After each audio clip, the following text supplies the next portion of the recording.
faço parte da empresa Presidente. Hoje nós vamos dar início ao workshop de Educação Científica. Esse evento é uma cooperação entre a República Docente e a Comissão e nós vamos gravar ele para posteriormente disponibilizar para os alunos que não poderão estar aqui ao vivo hoje. Nós vamos dar início hoje com a apresentação inicial da professora Nina Ranieri, livre-docente, doutora e mestra em Direito de Estado pela USP, professora de Teoria do Estado, especialista em Direito e Educação e presidente da Comissão de Pesquisa da Faculdade de Direito. Posteriormente, teremos Michel Lutaif, mestranda de Direito de Estado da USP, com dissertação sobre transparência e integridade universitária, tendo diversos textos publicados e iniciado sua carreira em pesquisa com a iniciação científica na graduação. Posteriormente, Arthur Balbani, bacharel em Direito pela USP, assistente jurídico em segundo grau no TJ de São Paulo, tendo realizado 2 iniciações científicas na graduação e tendo também sido premiado pelo CICUSP. Depois, Rafaela Haddad, graduanda de Direito na USP e tendo menção honrosa no CICUSP de 2019.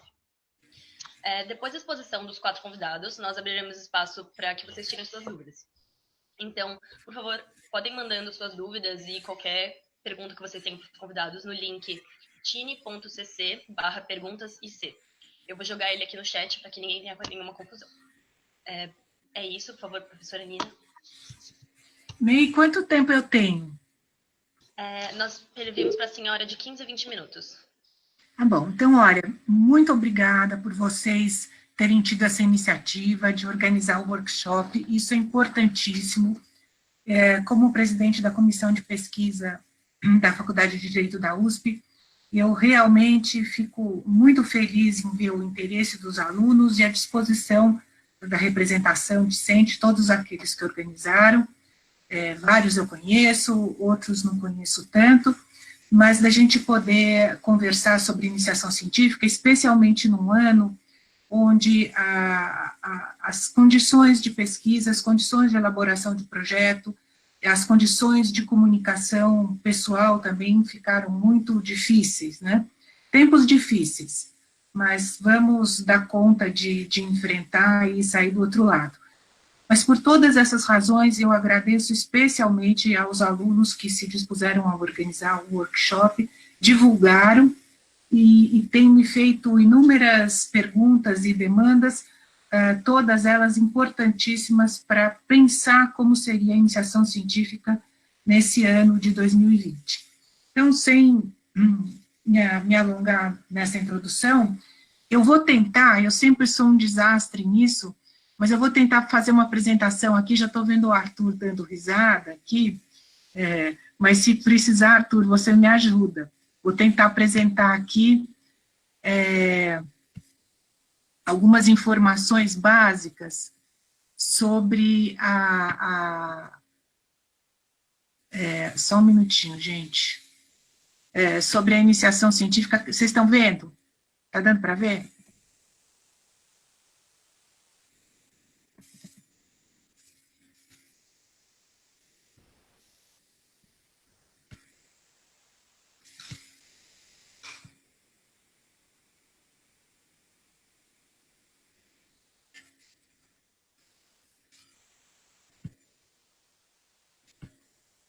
Vocês viram alguma coisa? Não, né?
Professora Nina? Sim, já ouvi. Estava sem som. Conseguiu ajeitar o problema? Olha, agora vocês estão com som, mas eu não consigo fazer a apresentação. O que eu ia apresentar, vejam se conseguimos assim. Vocês estão vendo alguma coisa? Não estão vendo, né? Deixa eu vou tentar outra vez. Professora, se a senhora Diga. quiser, a senhora pode me encaminhar por e-mail e eu compartilho pela minha tela. Ah, tá bom. Ai, Arthur, fica muito melhor. É já que eu vou fazer isso. Imediatamente. Olha.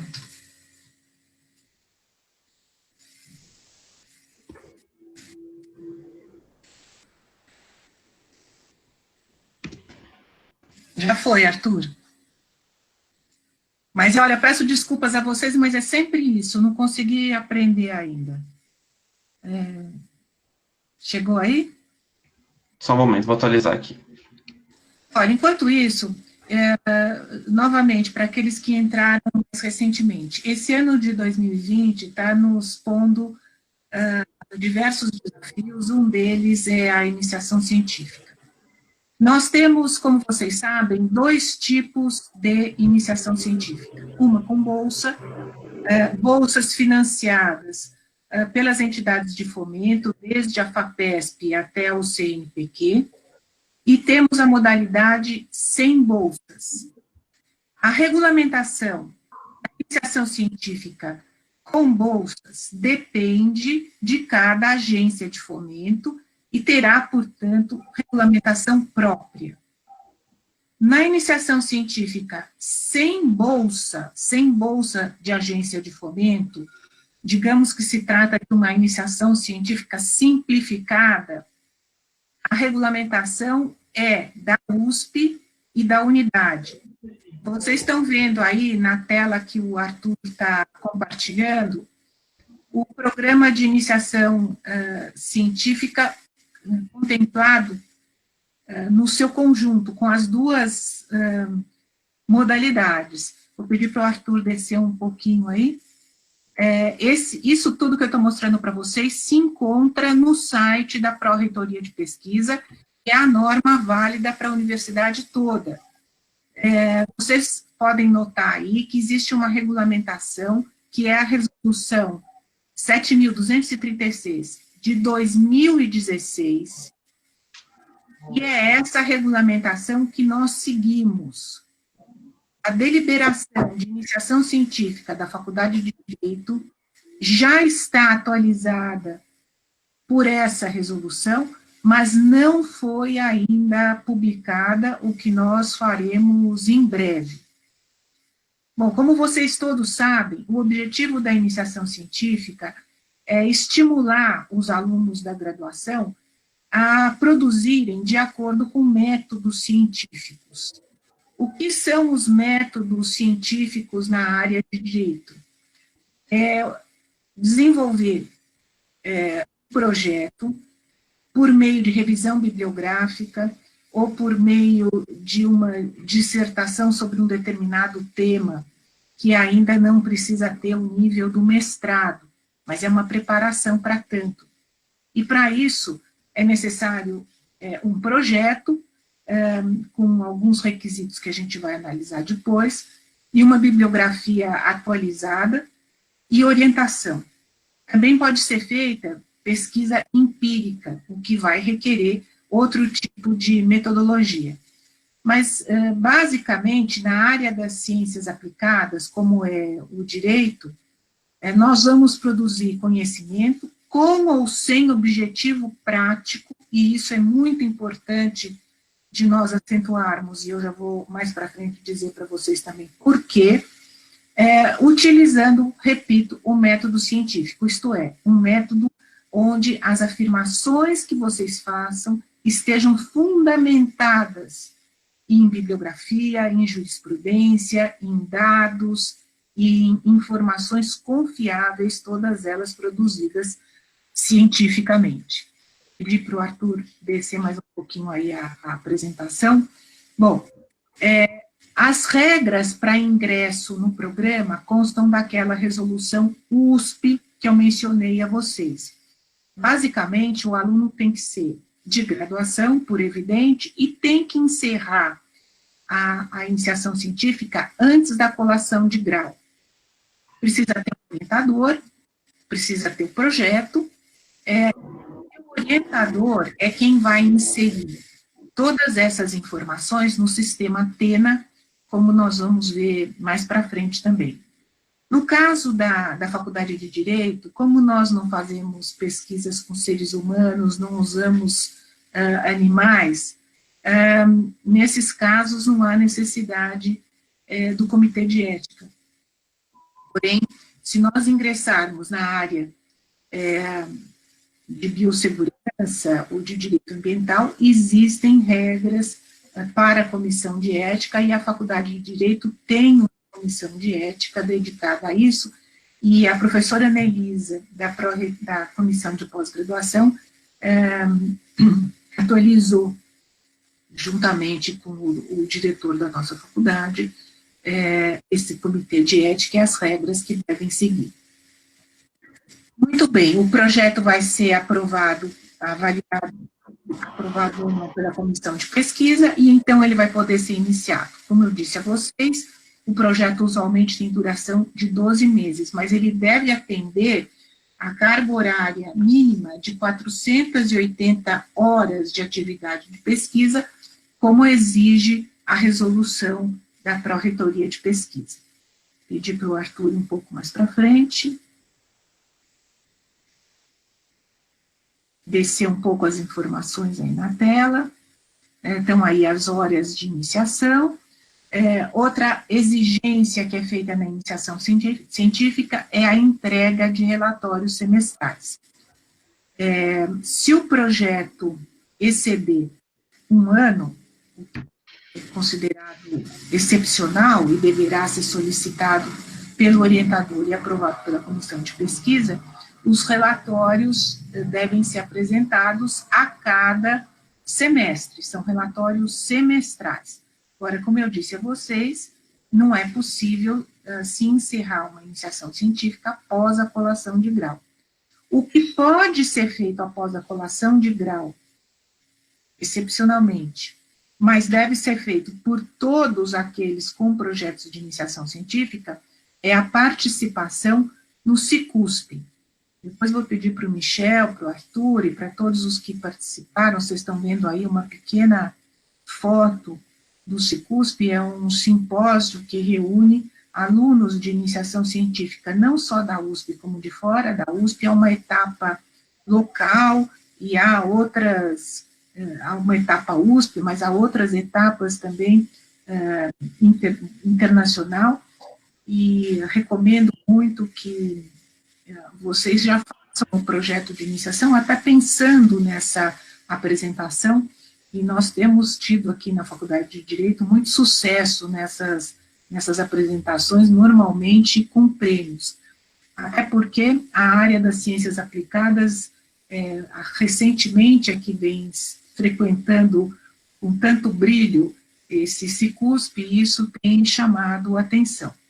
Então, a primeira informação que eu quero dar a vocês e a todos aqueles que estão interessados na iniciação científica é que leiam a resolução da Pró-Reitoria a respeito da iniciação e leiam essas informações que estão no site da Pró-Reitoria para tirar as dúvidas básicas, né? Vou pedir para o Arthur ir mais para frente e nós vamos começar a tornar essas informações mais complexas, né? Quando se trata de alunos interessados em obter bolsas, como eu disse, as regras são de cada agência de fomento. No momento, estão abertas as inscrições para iniciação científica com bolsa do CNPq. O edital foi lançado e as inscrições iniciaram-se no dia 5 de maio e vão até o dia 22 de maio. Ocorre que, nesse ano, o CNPq estabeleceu que as bolsas serão apenas para chamadas áreas prioritárias, que foram definidas, são 5 áreas prioritárias, que foram definidas pelo Ministério de Ciência e Tecnologia, e praticamente todas elas se dirigem a áreas tecnológicas. As ciências básicas e as ciências aplicadas não tiveram uma menção específica nesse edital por parte do CNPq. Que áreas são essas? Eu vou ler aqui para vocês. Elas foram estabelecidas em março. Diz o Ministério da Ciência e Tecnologia que essas áreas foram definidas em função do Plano Plurianual da União para 2023. Não é bem assim, porque o Plano Plurianual não fechou, mas o Ministério da Ciência e Tecnologia fechou nessas áreas.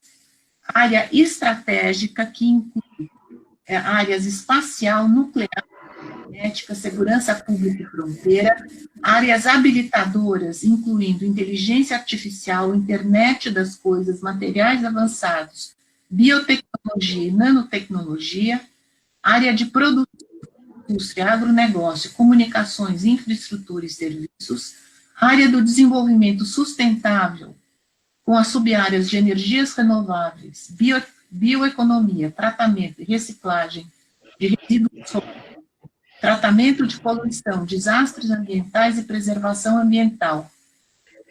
Finalmente, qualidade de vida com saúde, saneamento básico, segurança hídrica e tecnologias assistivas. O que isso tem a ver conosco?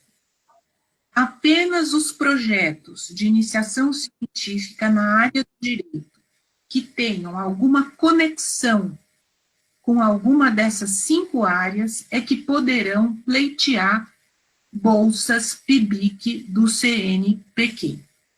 Isso é uma pena, são muito restritas essas áreas, muito embora, vejam bem, seja por via do direito administrativo, do direito constitucional, do direito ambiental, no Departamento de Filosofia do Direito, na área de internet e assim por diante, ou em outros orientadores que estejam trabalhando ou tenham linhas de pesquisa relacionadas a esses temas, aí sim nós poderemos pleitear bolsas PIBIC. Essas bolsas são no valor de R$ 400, e as regras para a iniciação científica com bolsa PIBIC são muito semelhantes às regras da resolução USP. Existe um prazo, existem relatórios semestrais, é o orientador que vai tomar a iniciativa, fazer a inscrição no projeto Atena, e assim por diante. O que isso nos restringiu foi a possibilidade de pleitear bolsas para projetos de iniciação científica que não estejam vinculadas a alguma dessas bolsas. No final de semana, eu publiquei um artigo no Estadão Digital, justamente reclamando dessa limitação, pois eu entendo que, diante do princípio da indissociabilidade de ensino, pesquisa e extensão, qualquer restrição que é feita na pesquisa impacta diretamente o ensino e a extensão universitária, e há aí um problema legal, jurídico importante, porque há um desrespeito, do ponto de vista da universidade, a esse princípio. Isso não significa, vejam bem, que vocês não possam inscrever projetos de pesquisa sem pleitear a bolsa na USP. Nós não temos, dentro da Universidade de São Paulo, qualquer limitação, qualquer imposição de observância dessas áreas prioritárias, até porque somos uma universidade estadual com financiamento feito com recursos estaduais. Lembro que essa limitação diz respeito apenas àqueles que pretenderem pleitear bolsas do CNPq. Com relação às demais agências de fomento que propiciam bolsas, eu lembro a FAPESP. A FAPESP é bastante rigorosa no financiamento das bolsas de iniciação científica. Vocês sabem que a avaliação da FAPESP é feita por assessores, que são escolhidos dentro de um banco muito grande de assessoria, e há uma rigidez muito grande na concessão dessas bolsas de iniciação científica. Pedi para o Arthur descer mais um pouquinho. Há outras possibilidades de bolsa, o próprio projeto unificado de bolsas da USP concede bolsas de pesquisa. O edital também está aberto, vocês podem visitar aí, o link está aí. E na nossa unidade, particularmente, não há recursos disponíveis para bolsas de iniciação científica. Nós contamos, portanto, com bolsas do PUB, bolsas da FAPESP e agora as bolsas de CNPq em caráter bastante restrito.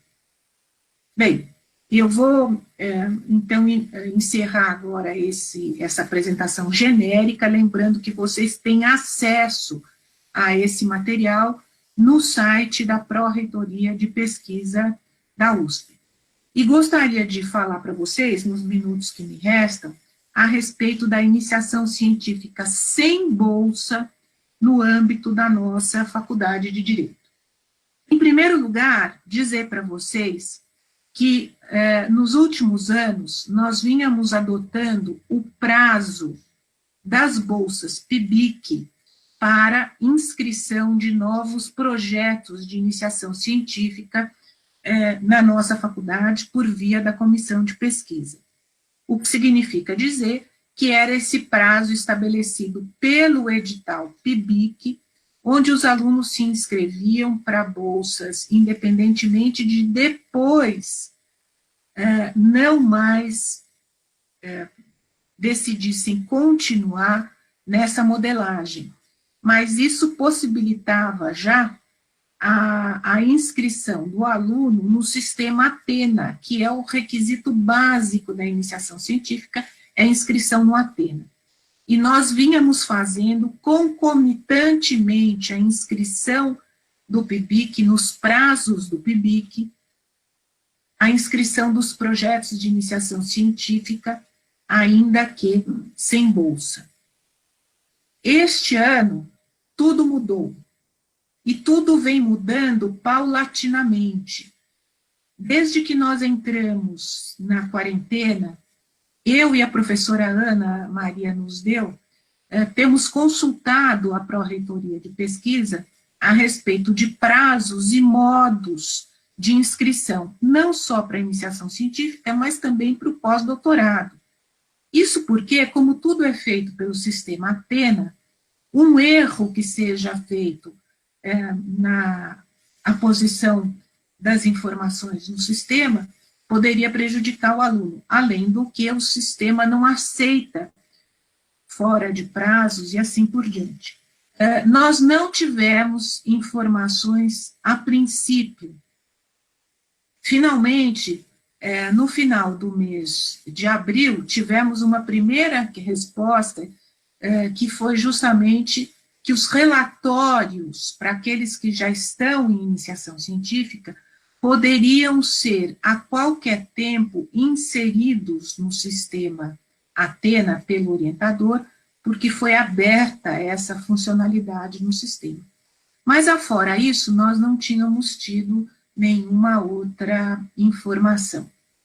Bem, na semana passada, tivemos uma outra informação, que é de que o próprio PIBIC ampliou os prazos para entrega de relatórios de iniciação científica com bolsas, devendo a Universidade de São Paulo encaminhar todos os pedidos de uma vez só.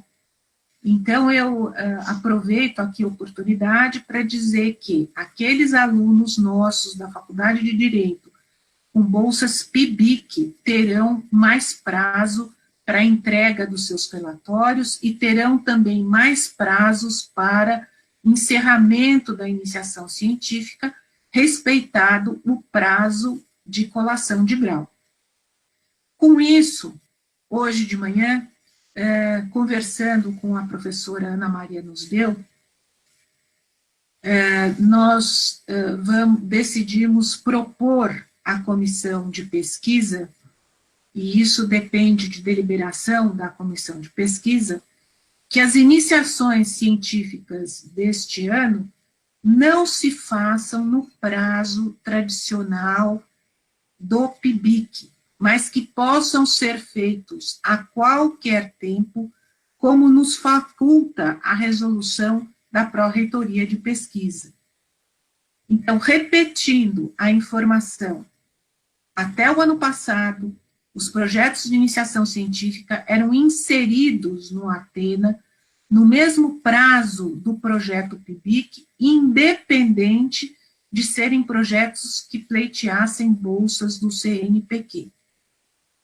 Em virtude da situação excepcional que nós estamos vivendo, a minha proposta à comissão de pesquisa é que, neste ano, as inscrições sejam feitas a qualquer tempo, para que os alunos tenham a possibilidade de se organizar para elaborar um projeto com os recursos possíveis que estão sendo apresentados, com a concordância do orientador, sendo incumbência do orientador fazer essa inscrição a qualquer tempo. Isso significa que os orientadores controlarão prazos e entregas de relatórios de iniciação científica que eles próprios têm que inserir no sistema Atena. Repito a vocês que o sistema Atena está com essa funcionalidade aberta, de entrega a qualquer tempo, inclusive com extensão do prazo para aqueles que têm relatórios a serem entregues, neles incluídos os relatórios do PIBIC. Bom, eu acho que essas eram as informações principais que eu tinha a dar para vocês nesse momento, antes de responder as perguntas que vocês me façam. Essas informações vão ser objeto, como disse a vocês, de uma decisão da comissão, modificando a decisão anterior de entrega e inscrição de projetos concomitantemente ao PIBIC. E vejam, aqueles que tiverem curiosidade, que foi fechada pela Pró-Reitoria de Pesquisa a possibilidade de inscrição junto com o PIBIC. Nesse momento, até o dia 22 de maio, só podem ser inscritos projetos que estejam pleiteando bolsa.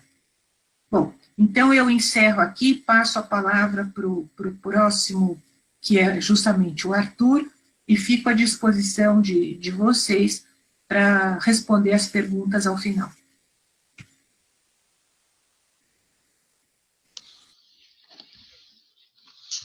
Muito obrigada, professora Nina. Agora, na verdade, a palavra será passada para o Michel Lutaif.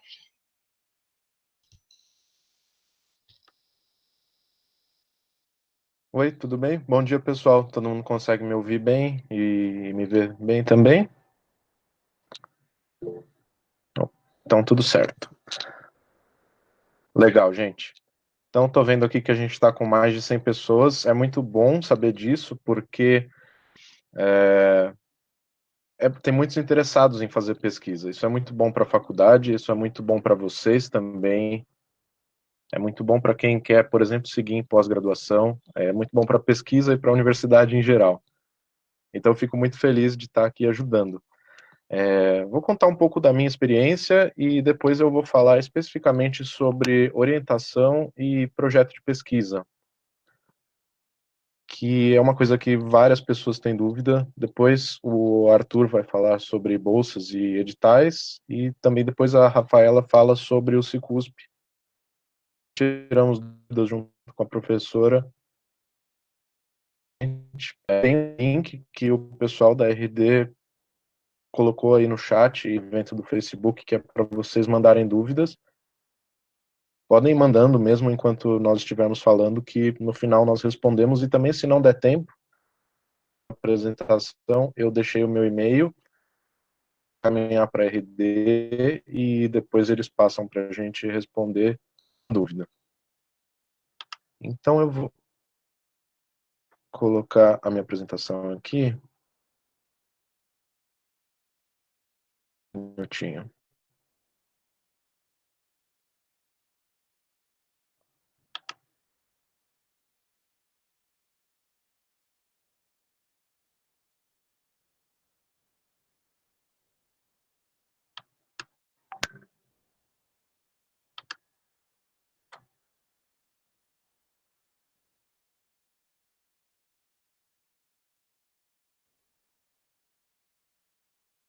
Vocês conseguem ver?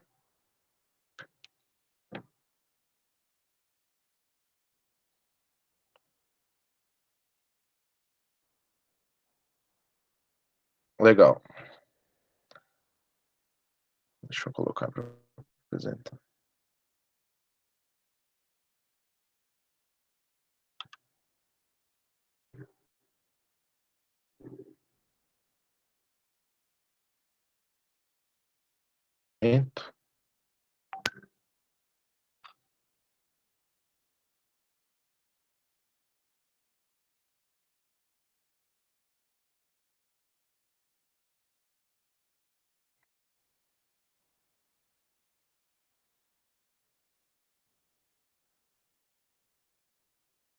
Então vamos lá.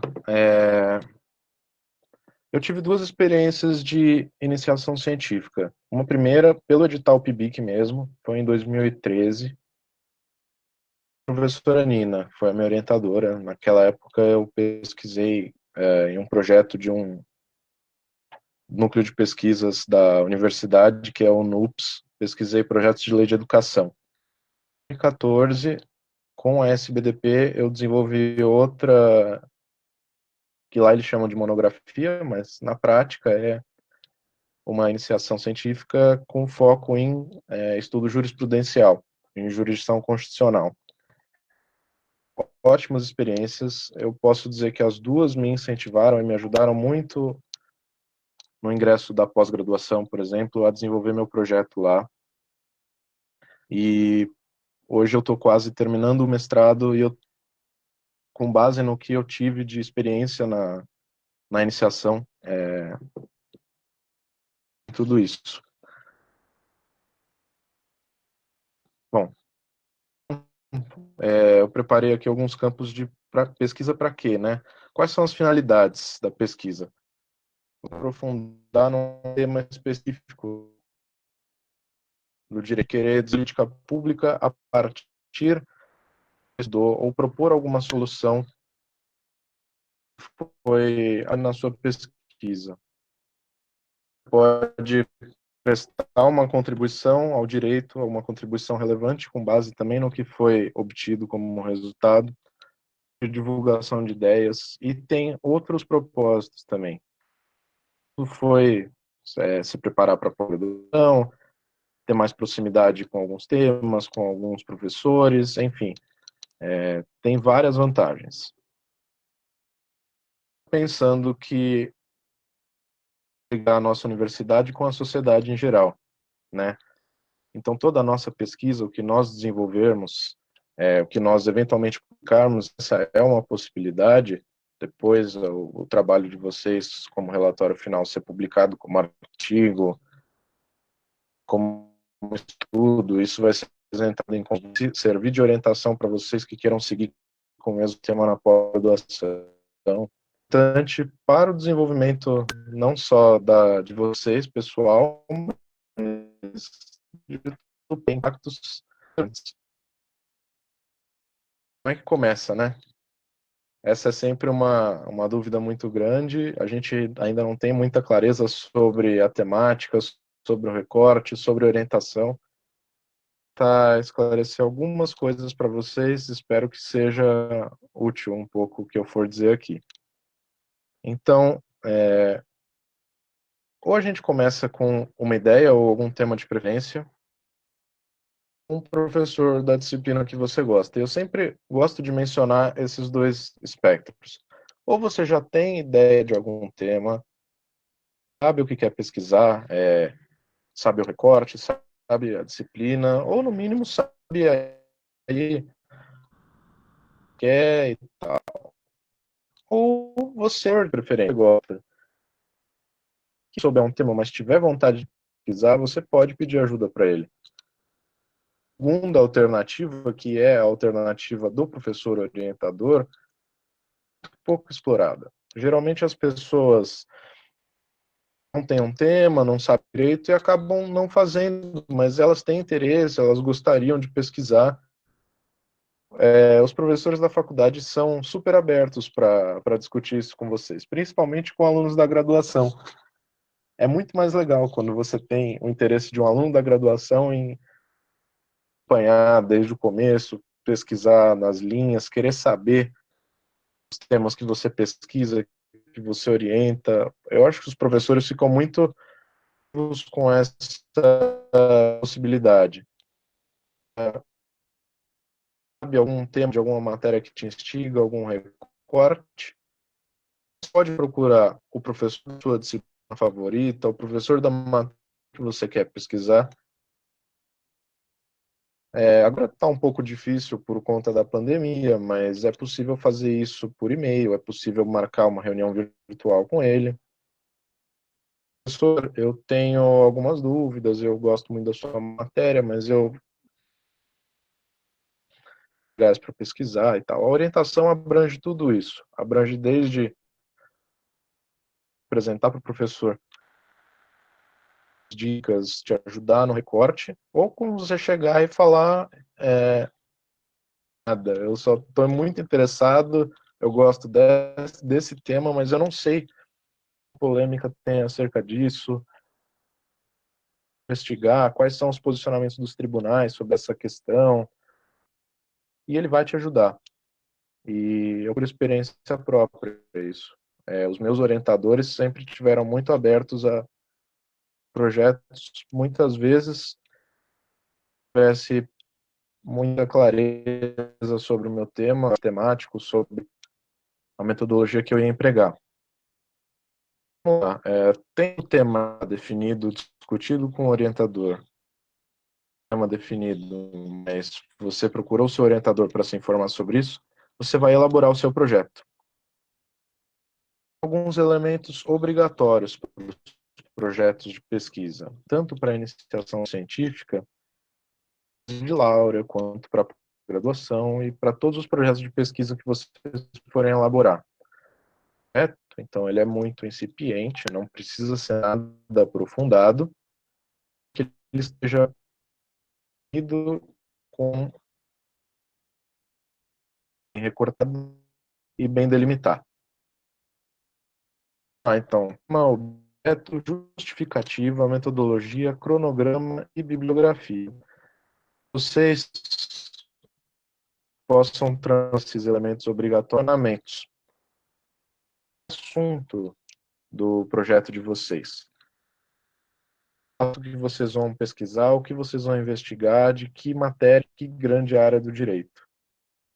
O objeto. Aí a pergunta que se faz é o quê? O que vocês vão investigar, o que vocês vão pesquisar? E o porquê? Por que isso é relevante, essa discussão atualmente? Por que você quer saber isso? Então, como? Como você vai fazer isso? E aí você tem várias possibilidades que no próximo slide eu vou mostrar. O cronograma, em que tempo, em quanto tempo vocês vão fazer isso, né? Projeto, o cronograma depende muito também da metodologia que vocês escolherem. E que também é essencial, quais bases vocês vão trabalhar, vocês vão estudar, e enfim. E de todos esses elementos, eu vou escolher 2 para destacar. Metodologia. O tema e a metodologia, né? Também um novo GIF aí, para exemplificar as nossas dúvidas. Sobre o tema.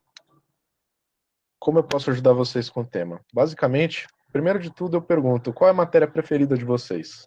Todo mundo já deve ter alguma, eu imagino que a maioria aqui esteja no primeiro, segundo ano, né? E vocês já devem ter uma breve ideia de qual é a disciplina favorita de vocês. Sobre essa disciplina favorita, o que mais te instiga nela? né? O que mais te provoca, o que você mais sente necessidade de estudar, o que você mais quer saber. A professora Anelisa Bechara, que era a presidente da comissão de pesquisa na época que eu fiz a minha primeira iniciação, ela sempre dizia: o que te desperta a curiosidade, né? Aqui é o momento de você expressar a sua curiosidade. É o elemento pesquisa. Né? Além de tudo, além de estudar, além de saber o que a gente quer, a gente tem que ser curioso. Né? Porque investigar é só porque a gente quer saber alguma coisa. Pesquisar e não querer nada com isso não vai adiantar. Né? E ainda sobre o que mais te instiga na sua matéria favorita. Quais são as discussões mais polêmicas sobre ela? O que você ficou em dúvida numa aula? O que você acha até mesmo que um professor pode ter falado que é um posicionamento dele, ou um posicionamento majoritário da doutrina, ou algo que é adotado pelos tribunais em jurisprudência, mas que você não concordou, por exemplo. Que você perguntou, por que isso é assim? Por que não é de outro jeito? Eu discordo, eu não acho que é muito bem assim, eu acho que poderia ser interpretado de outra forma, dito de outra forma.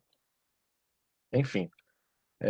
E uma dica que eu dou é cuidado também com recortes amplos demais. Né? Isso geralmente eu não vou dizer um erro, porque é muito comum. Todo mundo acaba começando um projeto grande demais, querendo abranger tudo. Eu falo isso por mim também.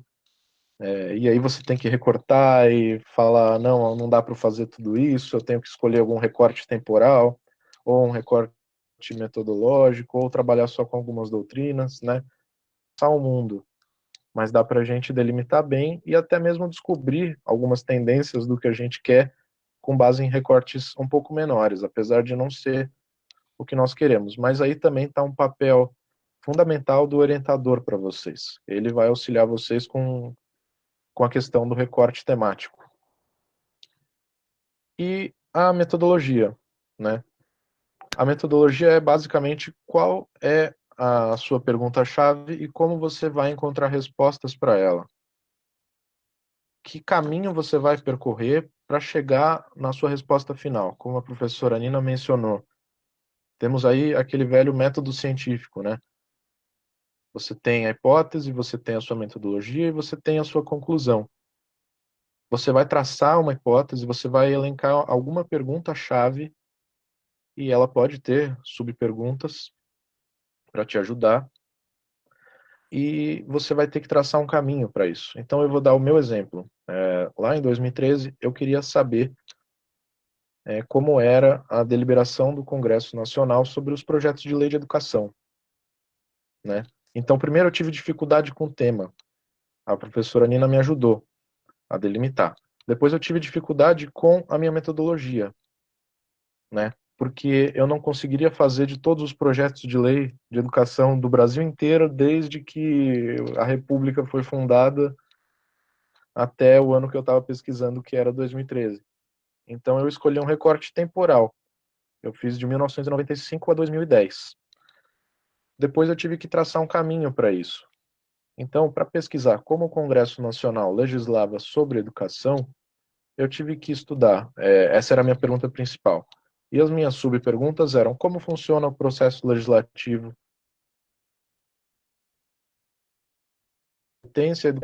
como é possível formular políticas públicas educacionais. Então, todas essas perguntas eu fui respondendo com fundamentação bibliográfica e no final eu consegui traçar alguns padrões, analisar alguns dados desse recorte temático que eu tinha e chegar na conclusão.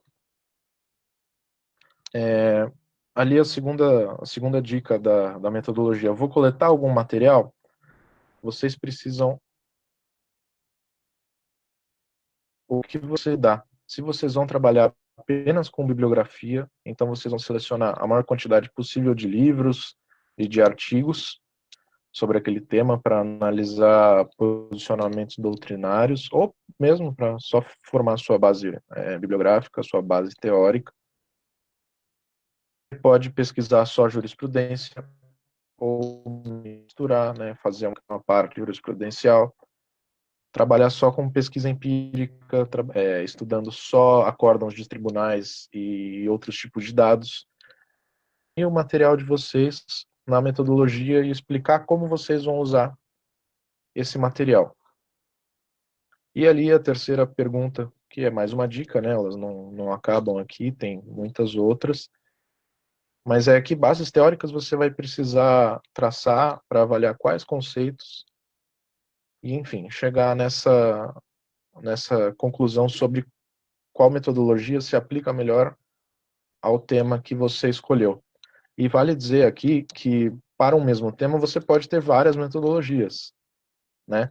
Vai também muito de cada um, vai também muito do orientador, como ele prefere orientar, como você prefere pesquisar, como os dois acordarem, enfim.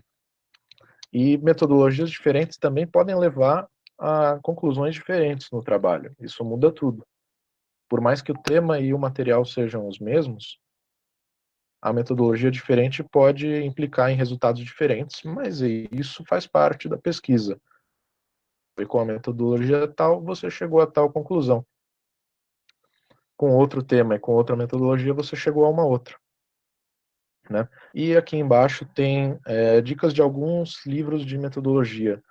Eles expõem vários métodos. Vocês podem trabalhar, como eu falei, com análise bibliográfica, com jurisprudência, vocês podem trabalhar com dados, vocês podem, quando forem desenvolver, trabalhar apenas bases teóricas, vocês podem fazer entrevistas, é um outro método, vocês podem analisar empiricamente dados científicos, dados brutos, pedidos para o poder público, por exemplo, enfim. E alguns livros que eu coloco aí que são recomendados são o livro do professor Rafael Maffei e da professora Marina Pfefferbaum, sobre como elaborar a tese de laurea, trabalho de conclusão de curso. O do Humberto Eco, como fazer um trabalho de conclusão. E o manual de metodologia do professor Mark também. Vocês podem consultar esses livros para ajudar a pensar no projeto de vocês.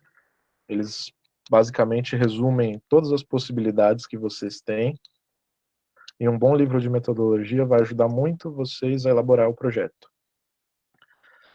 É isso, então, muito obrigado.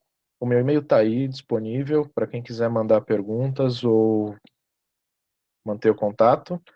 E também podem passar para a RD as dúvidas. Se eu deixei de falar alguma coisa, por favor, perguntem. Pode ser que eu tenha deixado algo escapar ou não falado. E é isso.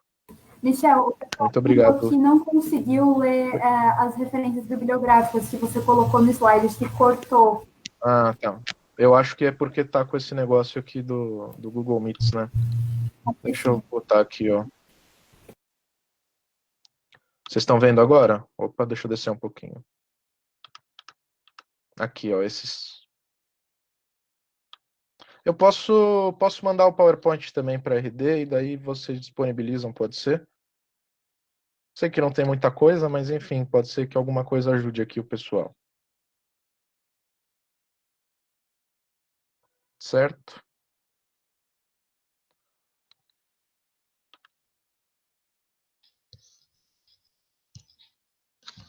Muito obrigada, Michel. Antes de passar a palavra para o Arthur, eu gostaria primeiro, em nome da RD, agradecer a professora Nina pela informação que ela trouxe sobre a deliberação de que as iniciações científicas possam ser inscritas a qualquer tempo.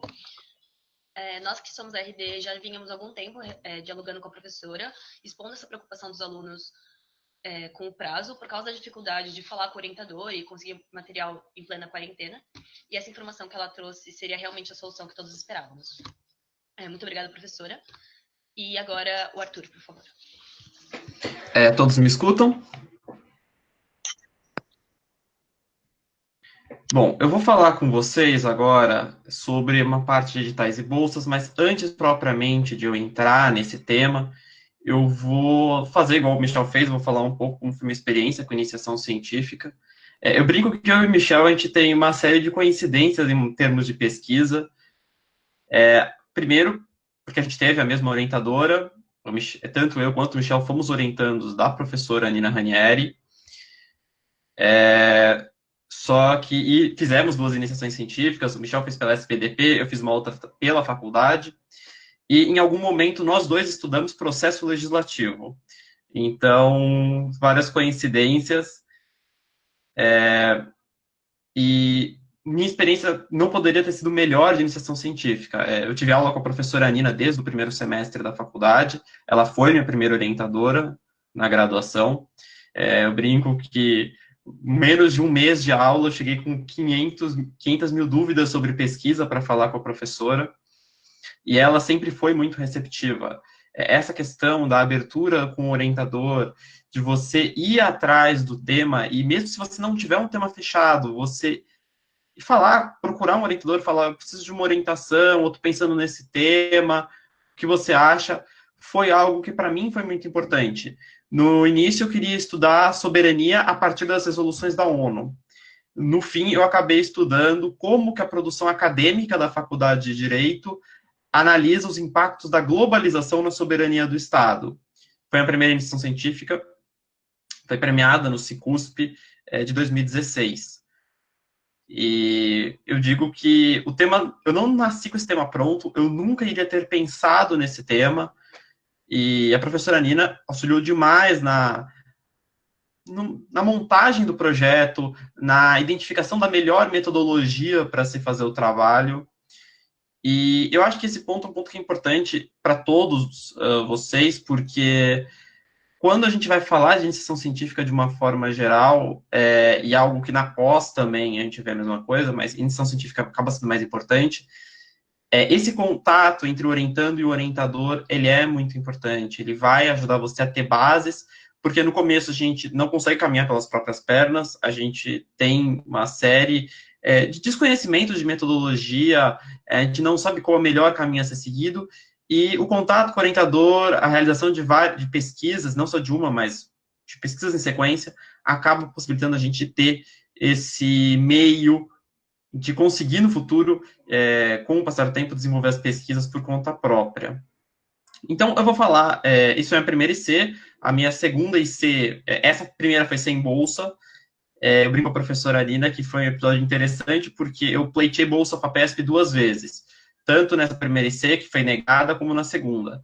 Quando eu apresentei o meu trabalho dessa primeira iniciação científica no Cicusp, um coordenador da FAPESP foi me perguntar por que eu não tinha submetido o projeto à bolsa. E eu falei, então, submeti, mas ele foi negado.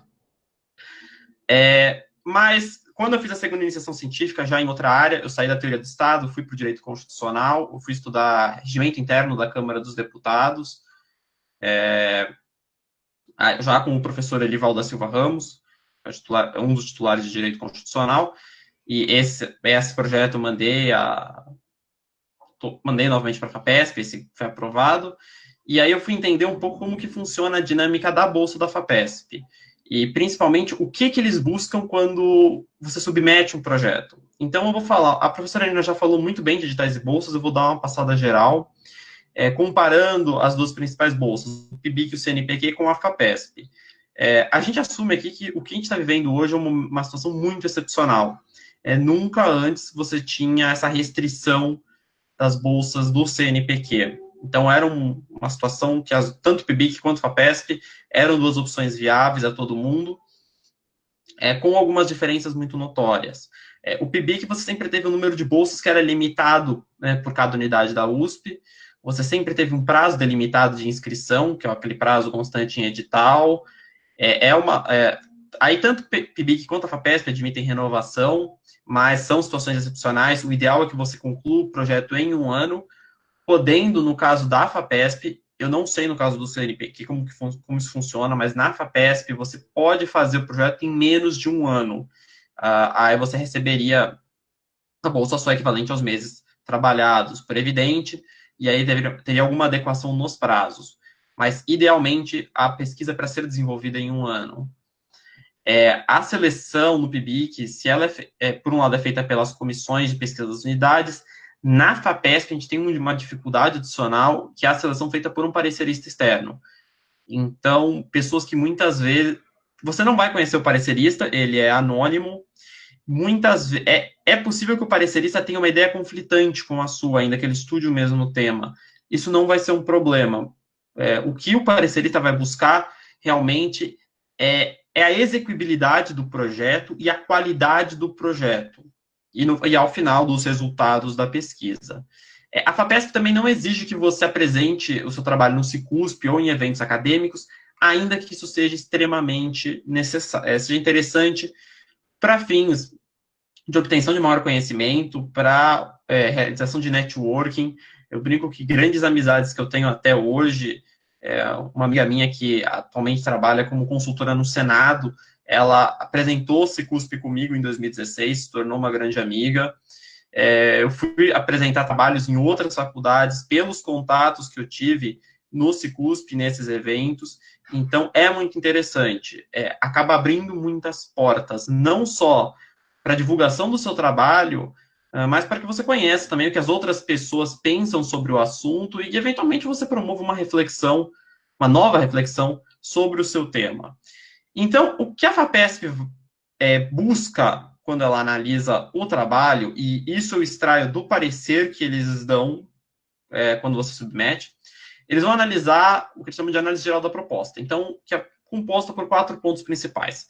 O projeto, o histórico escolar, o histórico de pesquisa do orientador e condições institucionais. Eu vou começar pelo mais fácil, que são as condições institucionais. Na Sanfran, em geral, a gente não tem esse problema. Até porque seria um ponto mais voltado para as pesquisas da área das ciências da natureza, que exigem laboratórios, exigem maior instrumental, que para nós, as ciências sociais aplicadas, não é necessário. Então, condições institucionais costuma não ser um problema, tanto que no primeiro parecer que eu fiz para a FAPESP, sequer esse ponto foi apreciado. No segundo, o parecerista acabou optando por apreciar e também aprovou sem ressalvas. O projeto em si, como o Michel disse, ele precisa ser bem delimitado, ele precisa ser execuível. Por quê? No início, a gente sempre pensa em fazer iniciação científica tentando abraçar o universo. A gente sempre pensa num tema extremamente amplo, porque é o que a gente tem interesse de estudar, algo que, um grande questionamento, algo que poucas pessoas estudaram. E em iniciação científica, a gente precisa recortar o tema, dar uma melhor delimitação. Caso contrário, o projeto se torne inexequível. Ou o pesquisador se torna sobrecarregado com a pesquisa e necessita ter uma carga de leitura extremamente alta, não que já não tenha, mas com um tema mais amplo, essa carga se torna desproporcionalmente alta. E o projeto perde conteúdo, porque ao mesmo tempo que você está pesquisando, você vai precisar indicar os seus resultados. E quanto mais amplo, mais difícil de mensurar esses resultados. Dou o exemplo, minha segunda iniciação científica, que foi apreciada pela FAPESP, eu recebi bolsa durante um ano, e depois eu retomo de que ter a bolsa na iniciação científica é algo que faz muita diferença do ponto de vista qualitativo. Um dos meus intuitos era analisar criticamente os artigos do regimento interno da Câmara dos Deputados. Eu analisei basicamente artigo por artigo e fiz propostas de aprimoramento. O tema em si já é bastante amplo. Não foi fácil de elaborar, não foi fácil de chegar a resultados. E ainda que o tema, a meu ver, hoje, eu não optaria por fazer essa... Eu brinco com o meu orientador que foi uma loucura, mas eu acho que, a partir do momento que eu tinha feito uma primeira pesquisa, eu tinha confiança para fazer esse segundo estudo, e como eu tinha a bolsa, eu tinha dedicação exclusiva, eu dispunha de tempo para fazer isso. É algo que, se você não tem bolsa, muitas vezes você não tem o tempo necessário e a dedicação exclusiva per se, porque, vamos convenhamos, é fato que a bolsa serve como um suporte financeiro para quem está pesquisando, e o fato de eu ter bolsa, ter dedicação exclusiva, eu não precisar trabalhar, não poder trabalhar, em verdade, foi fundamental para poder desenvolver um tema mais amplo, um tema mais complexo. Não que isso impeça o desenvolvimento de qualquer iniciação científica, de forma alguma. Então, quanto ao projeto de pesquisa, a FAPESP busca analisar definição, pertinência, originalidade e importância da contribuição. Originalidade não quer dizer que você está estudando um tema que ninguém nunca estudou, mas é que você, a partir das suas pesquisas, tente dar um enfoque novo, algo que você nunca estudou. E algo que isso a FAPESP gosta muito quando é estudado, um tema que é pouco explorado ainda, ou ainda que seja um tema muito explorado, que não seja explorado pela ótica que você, pesquisador, está dando.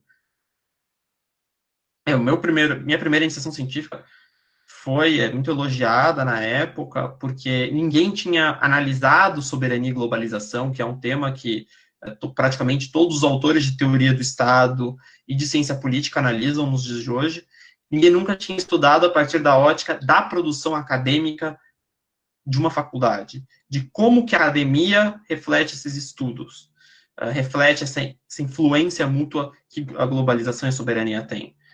Então, essas diferentes óticas que a gente pode dar numa pesquisa são fundamentais. São pontos que muitas vezes você, pesquisador, pensa, não vou fazer esse estudo, não vou usar essa ótica porque é algo batido, é algo que para mim é muito simples, mas que para a academia pode ser um ponto significante, inclusive para novas pesquisas. Eu brinco muito com a professora Nina, que não só o que eu fiz com soberania e globalização poderia ser feito com os outros elementos do Estado. Seria um estudo muito importante para se ter o fundamento de como que a teoria do Estado é vista nos dias de hoje. O segundo ponto que a FAPESP analisa, e nesse ponto ela é bem criteriosa, é a fundamentação científica e os métodos empregados. Ainda que no direito não tenha a fundamentação do método científico per se, e nas ciências da natureza a gente tem,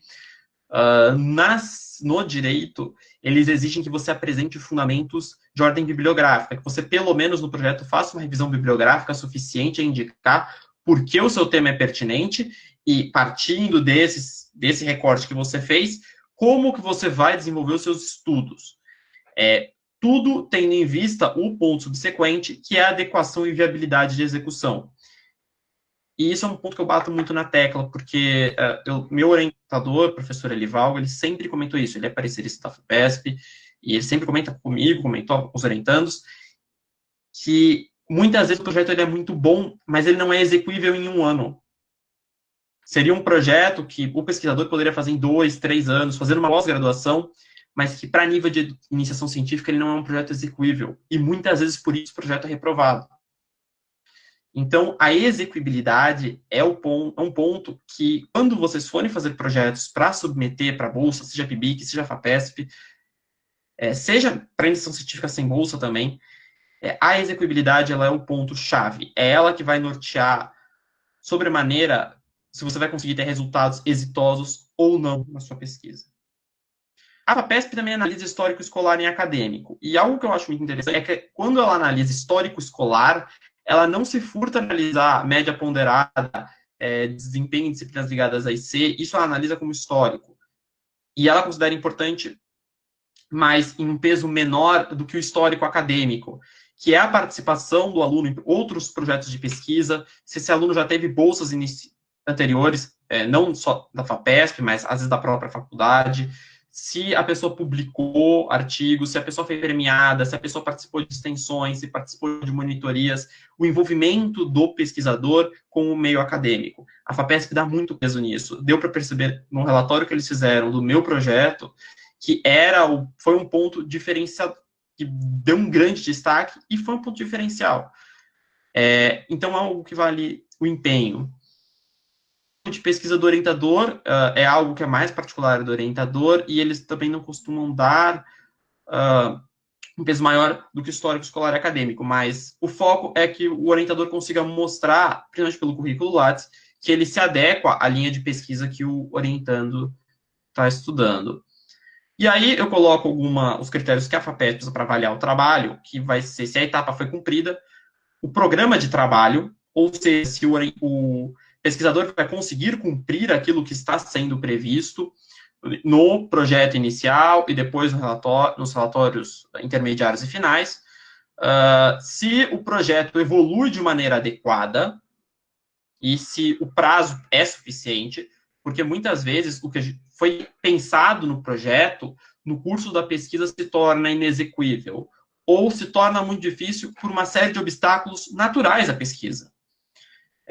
Posso dizer, quando eu estudei soberania e globalização, o grande problema que eu tive é que eu tive que filtrar os trabalhos acadêmicos, dissertações de mestrado, tese de doutorado, que estavam pulverizadas em todas as áreas do direito. Eu esperava ver uma concentração em direito do Estado, direito internacional, e um pouco em filosofia do direito. Isso não aconteceu.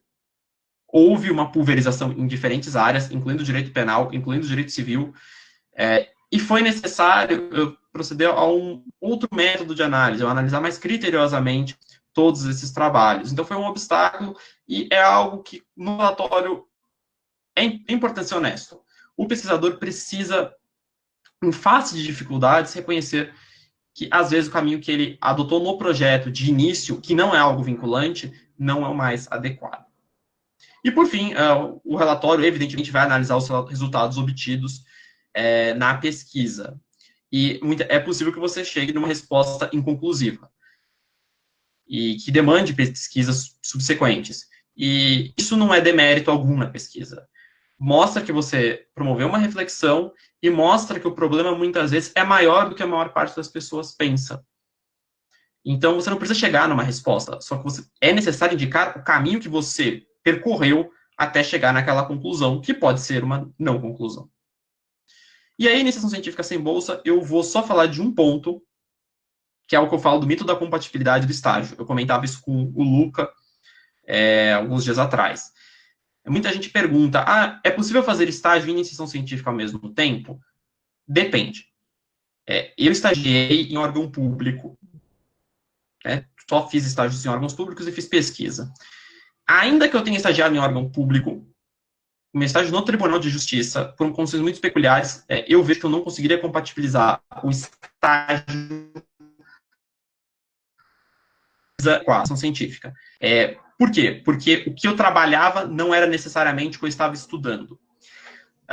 Isso é dizer assim, mas isso sempre vai acontecer? Não.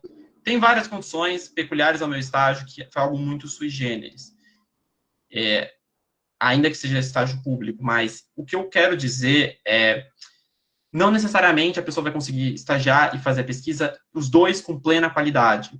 Se possível, e aí não excluindo a possibilidade de estágio, tentem fazer pesquisa com bolsa. É difícil, mas é possível. A FAPESP aceitou o meu projeto sem problemas da segunda vez, e foi algo muito enriquecedor, porque dá o peso institucional que você tem. Fazer uma pesquisa pela FAPESP é algo muito importante para fins de currículo. Ao mesmo tempo, ter essa dedicação exclusiva foi muito importante para eu me aprofundar num tema que depois eu venha retomar no meu TCC e vou retomar a nível de pós-graduação. E o que eu digo sempre quando você vai analisar a compatibilidade entre estágio e outras atividades com pesquisa, nada é, em essência, mutuamente excludente. Vai depender muito das situações concretas, da realidade que o pesquisador tem. O que fica a lição, e aí é algo que eu ouvi da professora Nelisa, que na minha época era presidente da comissão de pesquisa, e antes da professora Nina. Se possível, faça a iniciação científica. Com ou sem bolsa. É uma experiência enriquecedora. Ainda que você tenha que fazer concomitantemente ao estágio, não consiga dar a profundidade que você queira, façam a iniciação científica. Foi, para mim, a experiência mais enriquecedora da graduação. Eu encerro por aqui. Muito obrigado. E deixo aqui o meu e-mail. Depois eu passo a apresentação para RD. Deixo o meu e-mail aqui. Alguma dúvida pode me encaminhar. Muito obrigado.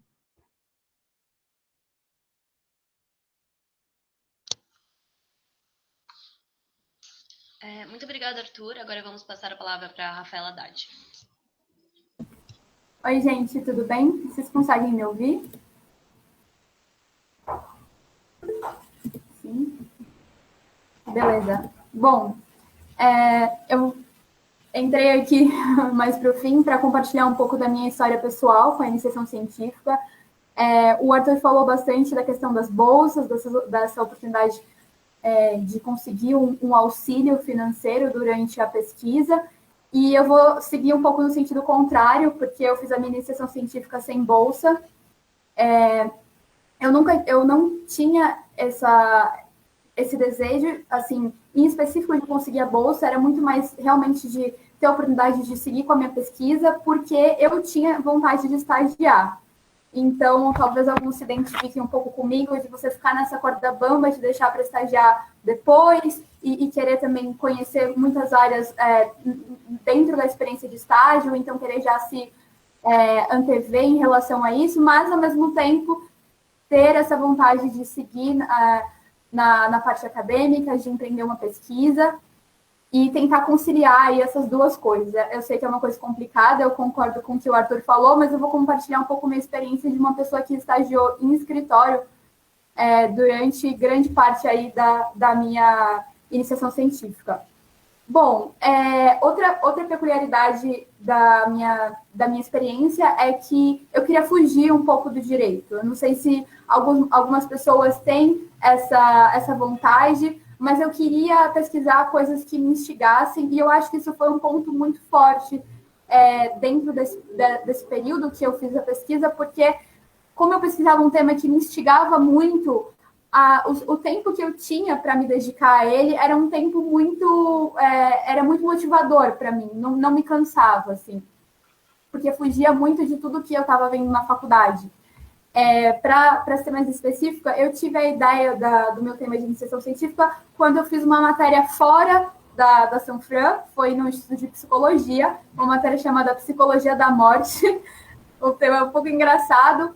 E aí eu tive essa ideia durante as aulas de pesquisar um pouco sobre o regime que a gente teve no Brasil a respeito da doação de órgãos após a morte. Então, o tema começou tentando mesclar direito e psicologia, e nesse sentido, eu já adianto para vocês que sempre querer trazer uma área fora do direito para a sua iniciação científica vai ser algo muito complicado, não é fácil, tanto em termos de você se organizar com o tema, fazer o recorte necessário, quanto em termos de conseguir uma orientação dentro da faculdade de Direito que tope essa ideia, porque, no geral, os orientadores eles não vão ter o conhecimento necessário para se estender a essa outra área que você quer trazer para a pesquisa. Então, eu tive um pouquinho de dificuldade nisso, preparei o que eu chamo de pré-projeto, que é tentando trazer aqueles elementos que o Michel citou, mas de uma maneira mais resumida, até porque eu mesma não tinha segurança do meu tema, e consegui a orientação do professor Conrado. Ele comprou a ideia e eu comecei a pesquisar.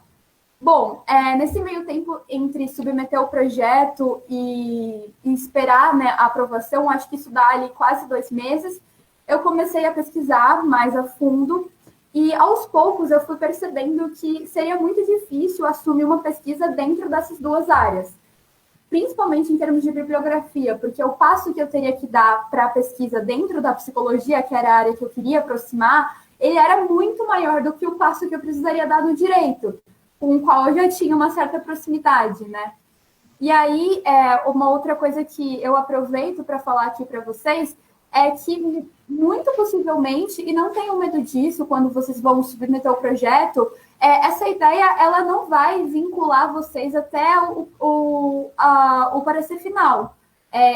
Eu tive que mudar um pouquinho meu relatório nesse meio tempo entre pesquisar e entregar o relatório parcial. Eu fui sentindo a pesquisa, eu fui sentindo o que eu tinha de bibliografia, o que eu realmente queria concluir com ela. Você vai trabalhando em cima dessa pergunta da sua pesquisa, que nem o Michel citou, e aí você vai como que lapidando mesmo o que você tem. Então, eu cheguei com o relatório parcial para o Conrado e falei, olha, não tem mais sentido continuar com esse tema, com exatamente esse recorte, eu preciso mudar. Porque quando eu analisei mais a fundo a bibliografia, eu percebi que o que mais me interessava e o que respondia melhor à pergunta que eu buscava eram outras coisas.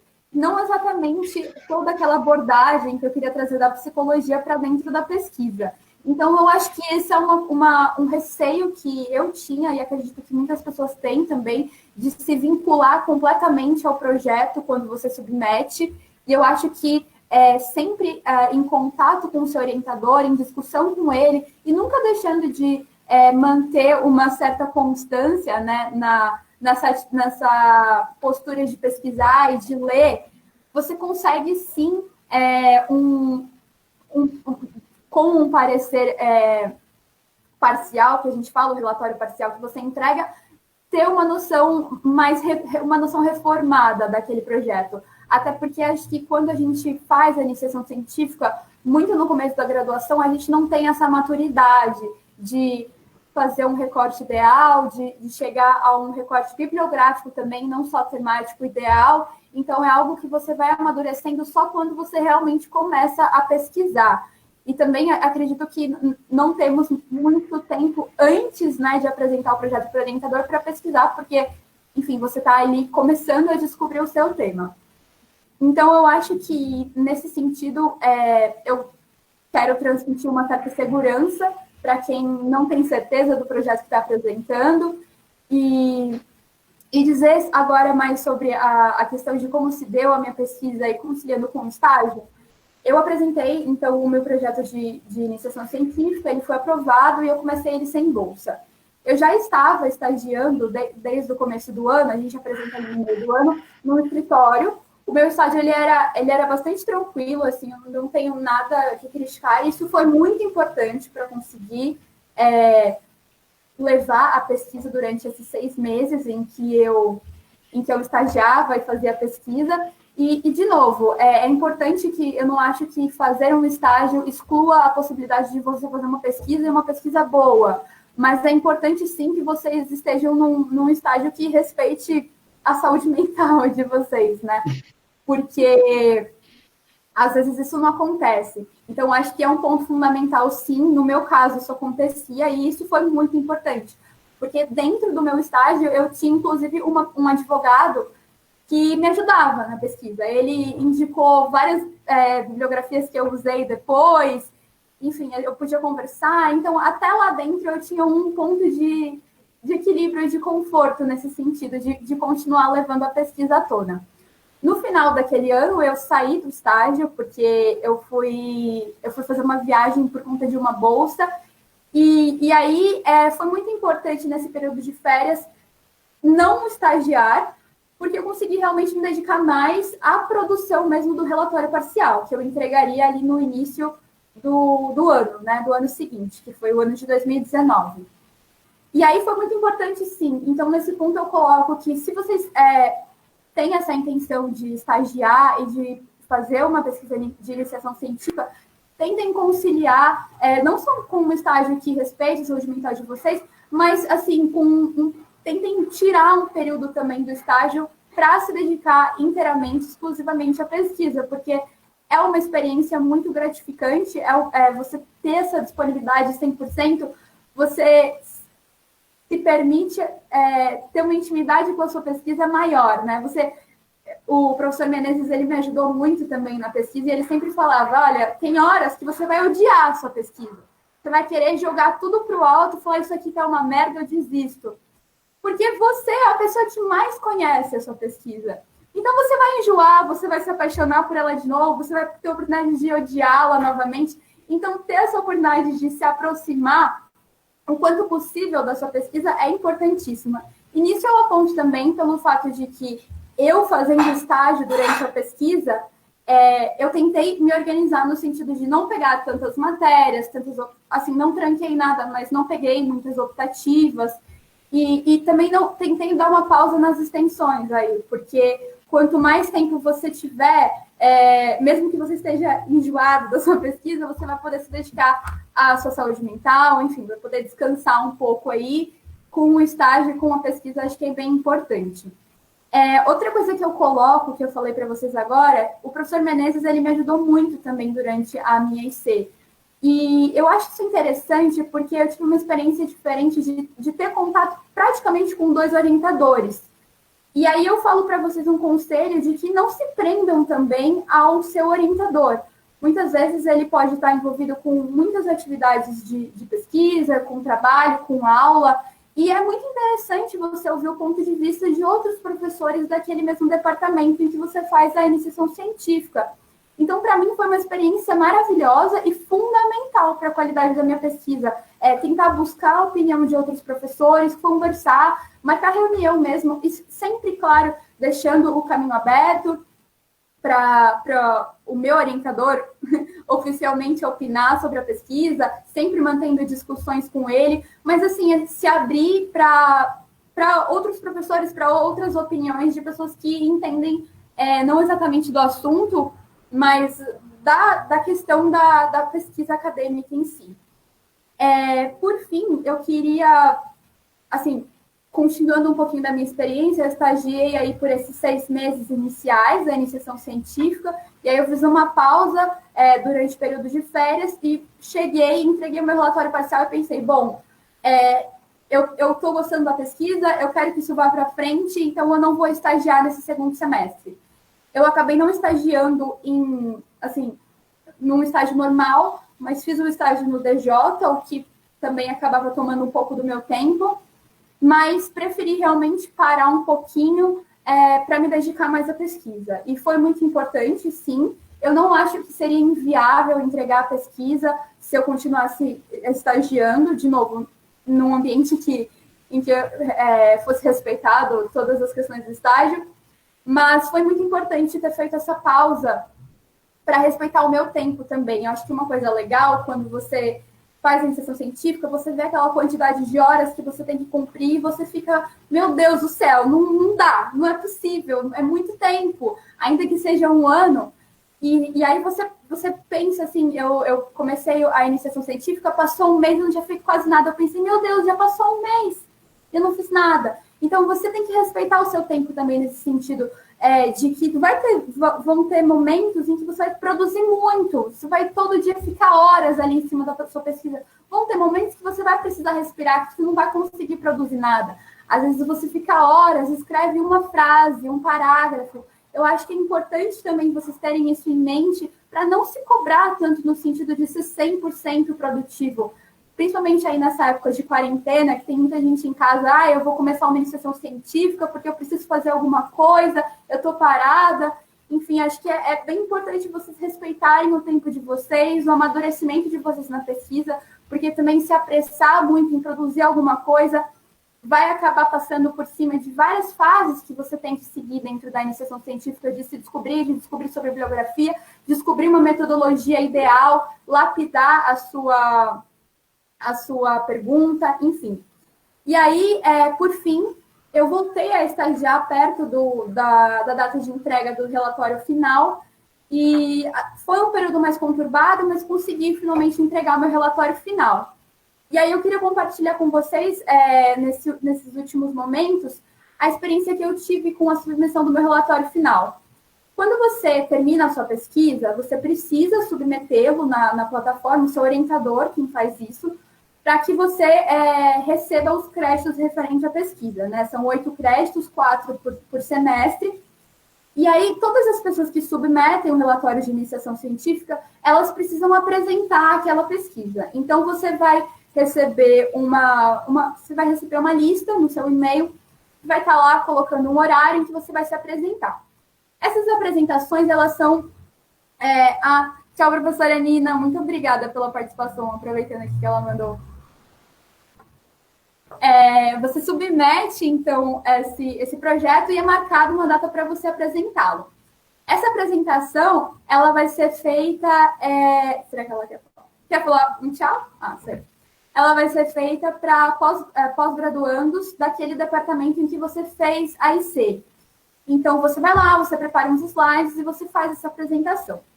Em cima dessas pessoas que apresentaram, todo o conjunto de pós-graduandos que avaliou a iniciação científica das pessoas da faculdade, eles respeitam uma ficha com critérios avaliativos, e aí, durante a apresentação, são feitas avaliações de cada pessoa. Essas avaliações, elas chegam num resultado final, em que eles selecionam até 15% das pessoas que apresentaram para apresentarem no Cicusp. Então, cada unidade da Universidade de São Paulo e também de outras faculdades que apresentam no evento seleciona até 15% aí das pessoas que apresentaram para participar no Simpósio Internacional de Iniciação Científica da USP, que é o Cicusp. No Cicusp é aquela experiência muito bacana e eu aproveito para dividir com vocês isso, porque acho que é uma grande motivação para quem faz iniciação científica, você participar daquele evento, você fazer aqueles cartazes enormes de feira de ciências, daqueles filmes que a gente assiste. E aí, e não só por isso, ter a oportunidade de ser convidado para participar, mas também de estar lá, que nem o Arthur falou, conhecer outras pessoas que pesquisam em outras áreas. Lá você tem um período específico em que você apresenta, né? E aí, no resto do tempo, você fica circulando e vendo as pesquisas de outras pessoas, conhecendo outras matérias. E durante o período da sua apresentação, passam avaliadores anônimos, né? Que são pós-graduandos de outras áreas, para os quais você apresenta, e eles também te avaliam, mas aí você não sabe quem está lá só te escutando e quem está lá te escutando e te avaliando, né? Dessas avaliações, eles tiram 20% das pessoas que foram melhor avaliadas ali para receber uma menção honrosa da Pró-Reitoria de Pesquisa. Eu acho que é um outro degrau muito, muito interessante e que também é muito motivador para quem faz pesquisa, né? Você, depois daquele 1 ano ali, você recebeu uma menção honrosa da Pró-Reitoria de Pesquisa. Eu acabei recebendo, então foi uma experiência muito enriquecedora para mim estar lá e ter esse tipo de reconhecimento, né? Porque a gente faz a IC, a gente apresenta e aí o que você faz, né? Você tem lá um arquivo pronto e aquilo não vai para lugar nenhum, né? É muito legal quando você vê onde a sua pesquisa pode chegar. Após o recebimento dessa menção honrosa da Pró-Reitoria de Pesquisa, essas pessoas que a receberam, elas passam por uma nova seleção, né? No ano passado, em 2019, apresentaram no Cicusp de todos os institutos da USP, né, mais alguns de fora, por volta de 530 pessoas, 500 e poucas pessoas, e aí esses 20% que receberam menção honrosa foram por volta de 100 pessoas. E essas 100 pessoas, elas passam por uma nova seleção, né, que é uma apresentação da sua pesquisa e uma entrevista em inglês, sobre o seu tema, sobre as conclusões a que você chegou. E depois dessa nova seleção em inglês, que é feita com o pessoal da Pró-Reitoria de Pesquisa mesmo, eles selecionam até 10 pessoas para apresentarem a pesquisa nas universidades parceiras da USP, que são a Ohio State University e a Rutgers University. Até um tempo atrás, uma das parceiras era a Universidade uma universidade alemã, e aí acabou mudando e hoje é a Rutgers e a Ohio. A de Ohio, ela sempre foi parceira, e inclusive durante o simpósio existem aí alguns professores de lá que acompanham as apresentações. Então, quando você vai para o simpósio, lá com o seu cartaz, você faz o cartaz em inglês e você prepara também uma apresentação em inglês para caso alguém de fora venha conversar com você, né? E aí, por fim, você participa, então, dessa última seleção e tem essa oportunidade de apresentar a pesquisa fora do país, que acho que é uma oportunidade acadêmica assim, sem igual na graduação.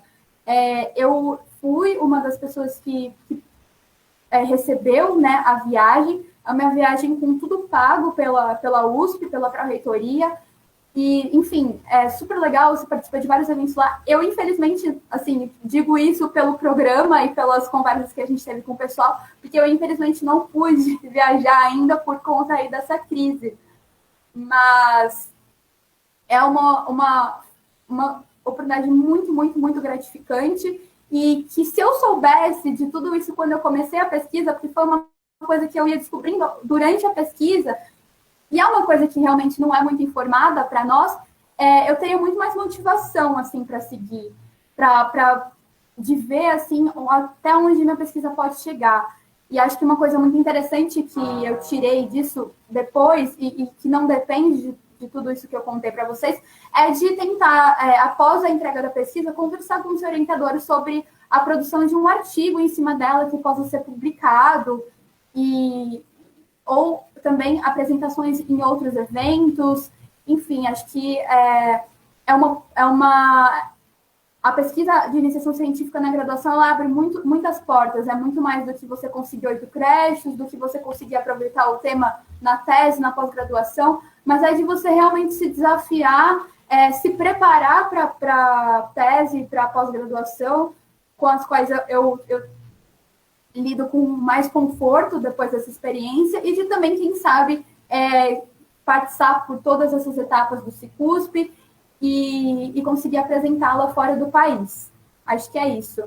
Eu vou mandar meu e-mail aqui no chat. Se alguém tiver alguma dúvida sobre essa seleção, não é algo muito conhecido e acho super legal, assim, para quem está começando, já pensar nisso, enfim. Obrigada aí pela oportunidade. Acho que é isso. Muito obrigada, Rafaela. Agora a gente vai abrir a nossa sessão de perguntas. Nós tivemos uma submissão de 28 perguntas no link, então a gente vai responder algumas por escrito, a gente vai encaminhar para a professora Nina e para os demais convidados e vai disponibilizar para todo mundo as respostas. Aqui a gente selecionou algumas perguntas para a gente fazer para os convidados. Primeiro eu vou começar com o Michel. A primeira pergunta é: como faço para conhecer as linhas de pesquisa? No primeiro ano eu busquei no site da faculdade, mas só tinha um PDF de 2011 e fiquei perdida.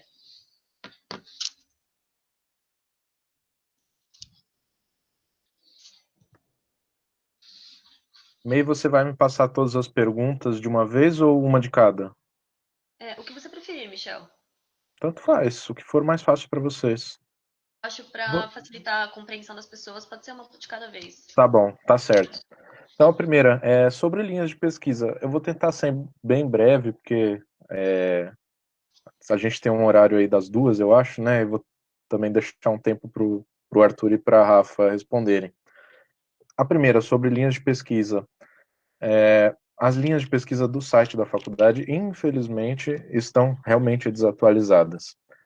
Eu acho que a melhor maneira de vocês conhecerem as linhas de pesquisa de cada professor é indo diretamente no Lattes deles. Se vocês nunca olharam a plataforma Lattes, vale a pena dar uma fuçada lá para ver como é a organização do currículo, como funciona. Vocês vão precisar criar um currículo Lattes na plataforma para submeter um projeto de iniciação. Então vale a pena conhecer. E ali, você pesquisando pelo nome do professor, você acha todos os artigos que ele publicou, você acha as linhas de pesquisa, quais foram os temas de mestrado, doutorado dele, de livre docência e titularidade eventualmente, que linhas ele orienta, quais são os trabalhos dos orientadores, dos orientandos que ele está orientando no momento. Eu acho que esse é o meio mais efetivo para vocês descobrirem se o professor que vocês pretendem ter como orientador ele orienta nas linhas e no tema que vocês querem pesquisar.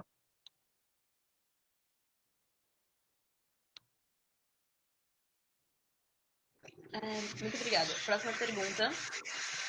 Como é o primeiro contato com o professor escolhido? Deve-se ter o projeto de iniciação científica pronto ou a elaboração será em conjunto com o orientador? Então, essa pergunta varia muito de orientador para orientador. Tem orientador que já quer receber uma prévia pronta do projeto para depois discutir. Tem orientador que não vai exigir isso de vocês, que vai ajudar vocês desde o começo a elaborar o projeto. Depende de cada professor, vai ser uma maneira. Mas uma coisa que eu acho que é comum a todos e que não vai impedir ninguém é que vocês podem entrar em contato com o orientador para conversar sobre isso, né? E eventualmente ele vai falar o que ele acha melhor. Se ele acha melhor que vocês já apresentem alguma coisa, mesmo que bastante preliminar, ou se vocês podem construir o projeto do zero com ele, a partir de alguma ideia que ele lance ou de algo que ele proponha. E eu lembro mais uma vez, não fiquem com medo de mandar projetos, não fiquem com medo de escrever. Isso só vai sair da cabeça de vocês para o papel se vocês escreverem.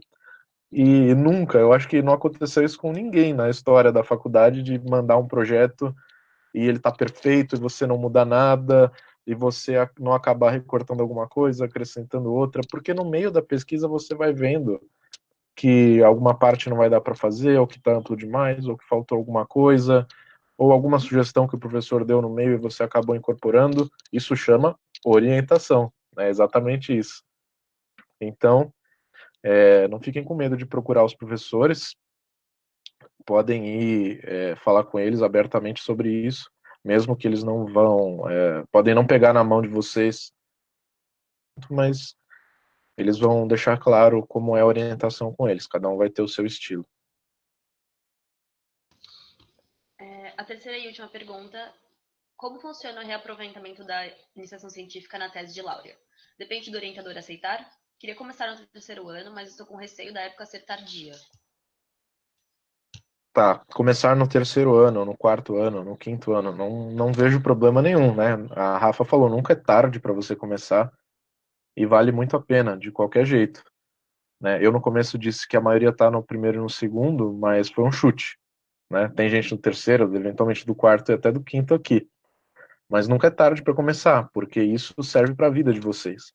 E não é simplesmente a pesquisa, e não são simplesmente aquelas coisas que eu mostrei para vocês. A Rafa trouxe um outro panorama, e o Arthur outro ainda, né? Que é de fazer contatos, que é de se descobrir, que é de se desafiar, é tirar algo do papel que você acha que é curioso, que você quer desvendar como é propor alguma coisa a partir do que você estudou. Então tem várias vantagens. Eu não acho que tenha tempo ruim para você começar. Você pode começar até depois de formado, se você nunca fez iniciação científica e quiser pesquisar, você entra numa pós-graduação, né? Então tem gente na pós que nunca fez iniciação e está entrando na pesquisa agora. Nunca é tarde. Se você tem interesse, eu recomendo fortemente que vá atrás. E sobre reaproveitamento na tese de laurea, sim, depende do orientador, né? Cada um, novamente, vai ter o seu estilo, vai ter a sua preferência, a sua linha de orientação. Tem professores que não gostam, que acham que a tese tem que ser algo original. Tem professores que aceitam, tudo bem, e tem professores que aceitam parcialmente. E falam, tudo bem, pode entregar a pesquisa, mas dá uma adaptada, muda algumas coisas, acrescenta outras, tira algumas para não ficar com cara de relatório. Também vai de cada orientador. Acho que era isso. O resto eu respondo por escrito, conforme o pessoal for me passando, tá bom? E se eu deixei de falar alguma coisa, ou ainda tem outras dúvidas, podem me mandar e-mail também. Estou aberto. E obrigado, gente, pelo convite e pela oportunidade de falar para os alunos. Parabéns aí pela organização. Muito obrigada, Michel. Agora vamos passar as perguntas para o Arthur. A primeira pergunta é: tenho um projeto pronto, no entanto, parte da minha iniciação científica possui pesquisa de campo, o que não dá para fazer devido à pandemia. Devo mudar o objeto de pesquisa? Eu, particularmente, não mudaria o objeto de pesquisa, e aí eu dou dois motivos. Primeiro, porque a iniciação ela é desenvolvida em um ano, então, supondo que eu protocole o projeto agora, até o trâmite regular burocrático da comissão de pesquisa, até o início do projeto, vamos colocar que demore mais um mês e pouquinho, que a pessoa comece efetivamente a fazer o projeto, a desenvolver o projeto e desenvolver a pesquisa no meio de junho. Ela vai ter um ano para desenvolver a pesquisa. Se ela conseguir fazer com que a pesquisa de campo não seja a parte inicial, então, por exemplo, que ela comece com o levantamento bibliográfico, que ela comece com a parte teórica, eu não vejo óbice para que ela inicie com essa parte teórica e, posteriormente, quando findada a pandemia, ela realize a pesquisa de campo. É claro que se for uma pesquisa que a pesquisa de campo corresponde à integralidade do trabalho, de alguma forma não há jeito no momento de se realizar, mas caso haja uma parte teórica, eu não vejo problema em antecipar a parte teórica e posteriormente desenvolver a parte prática quando acabar ou quando mitigada a pandemia. Ok. Segunda pergunta. Ainda dá tempo de procurar o orientador e começar a redigir o projeto?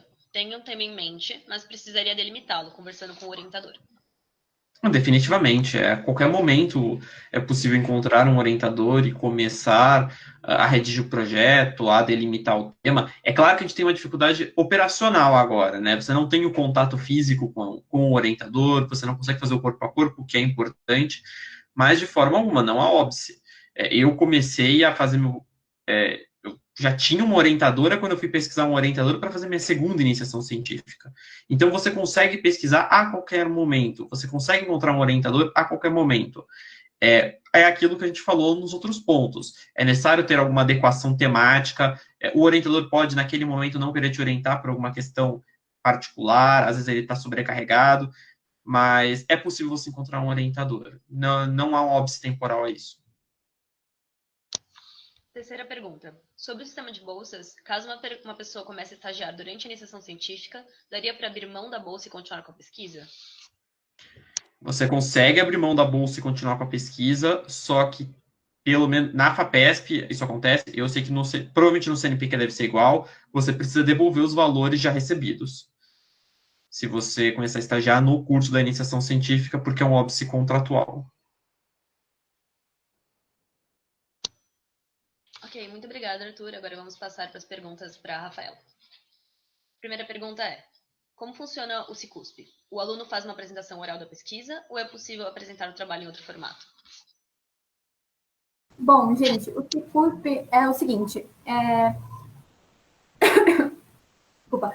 É um evento enorme que acontece lá na cidade universitária, e aí ele junta todos os institutos da USP, assim, cada qual representado pelas pessoas que fizeram iniciação científica neles e que foram selecionadas após essa apresentação obrigatória, né, que todo mundo tem que fazer. Então, lá, você tem um horário delimitado, é mais ou menos 1h30, em que você fica apresentando com um cartaz, aqueles cartazes de pesquisa mesmo, você coloca imagens, você explica, eles sempre mandam um modelo do cartaz, mas basicamente neles você coloca qual era a pergunta da sua pesquisa, o objetivo, as metodologias, uma introdução e uma conclusão. E aí um espaço para uma imagem, que costuma ser, enfim, um gráfico que você produziu durante a pesquisa. E aí, basicamente, você fica com o seu cartaz exposto naquele período, e aí vão passando pessoas que vão chegando até você falando, você pode contar um pouquinho da sua pesquisa? E aí você fala para aquelas pessoas a apresentação, mais ou menos uma apresentação que provavelmente você vai preparar antes. Até onde eu sei, não é possível você participar em outro formato que não seja estando lá no evento presencialmente, com o seu cartaz e tendo preparado uma apresentação em inglês, por segurança, né, e também em português. E uma coisa interessante também do Cicusp assim, um detalhe importante, você não é obrigado a participar do Cicusp, então você foi selecionado para estar lá, mas, sei lá, você não pode ir no dia, ou você não tem interesse, você não é obrigado a ir. Reitero que é uma oportunidade muito boa e que vale a pena ir, mas não é uma obrigação, né? A obrigação mesmo é, ao terminar a iniciação científica e submeter o projeto, você apresentá-lo para a comissão de pós-graduação lá na São Francisco. Isso é obrigatório e disso dependem os créditos que você vai receber, mas o Cicusp em si não. E aí acredito que não tem algum outro formato. E o detalhe interessante que eu ia falar para vocês é que você pode participar também naquele mesmo evento durante o período em que você não está em exposição como avaliador júnior de outras pessoas que estão expondo. Então, você vai passando ali pelos cartazes, você recebe um papel com os números que você pode avaliar, e aí você assiste, acho que 4 ou 5 apresentações e escolhe, né, a apresentação que você achou que foi melhor. Que é isso. Ok, a última pergunta é: há alguma incompatibilidade entre iniciação científica e estágio, especialmente em escritório? Olha, eu acho que a grande incompatibilidade que pode surgir... A primeira questão, acho que o Arthur chegou a apontar isso, é que você não precisa estagiar e não se cobre nesse sentido num lugar em que tem a ver com a sua pesquisa. E o contrário também se aplica. Você não precisa fazer uma pesquisa que tenha a ver com a área que você acha que você deve seguir profissionalmente. Eu acho que o único requisito mesmo para fazer uma pesquisa é uma área que te interesse. Eu mesma fiz a minha pesquisa e eu acredito que ela seja, como eu falei para vocês, muito mais na parte de ciências sociais aplicadas do que em direito.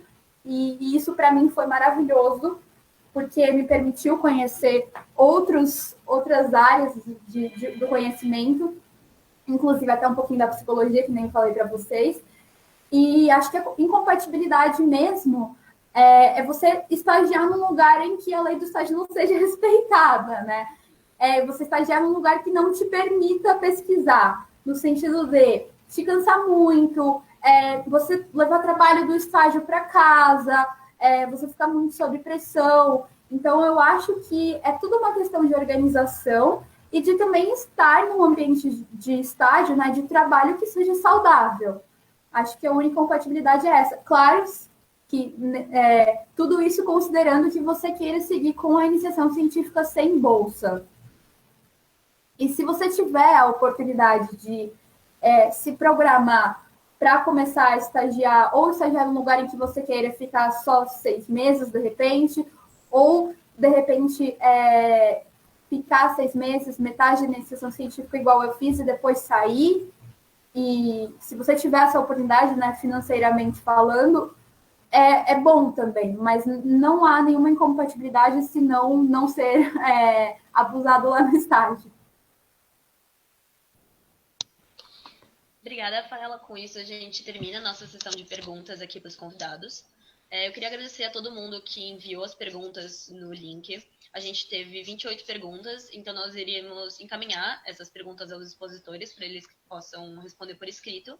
Depois nós podemos divulgar essas perguntas para todo mundo que não pôde participar e para as pessoas que estão participando. Nós também divulgaremos a gravação na íntegra do workshop. E, finalmente, eu gostaria de agradecer, em nome da RD, a professora Nina Ranieri, ao Arthur, ao Michel e à Rafaela por participarem. E é isso. Muito obrigada, gente. Queria fazer um agradecimento ao pessoal da RD e ao Carlos também que está aqui assistindo a gente. O Carlos me ajudou muito durante a minha pesquisa. Todas as minhas dúvidas eu pedia socorro para ele. Então, tudo que vocês também tiverem dúvida, além de nós, do pessoal da RD, falem com o Carlos, ele vai ajudar vocês. Foi ele que me contou do Cicusp, contou das oportunidades que eu poderia ter com a pesquisa, enfim.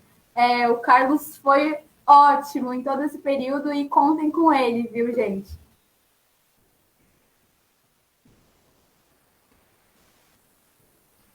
Bom, finalmente, gente, eu só queria reiterar o interesse da representação discente de construção com o interesse dos alunos relativo à pesquisa.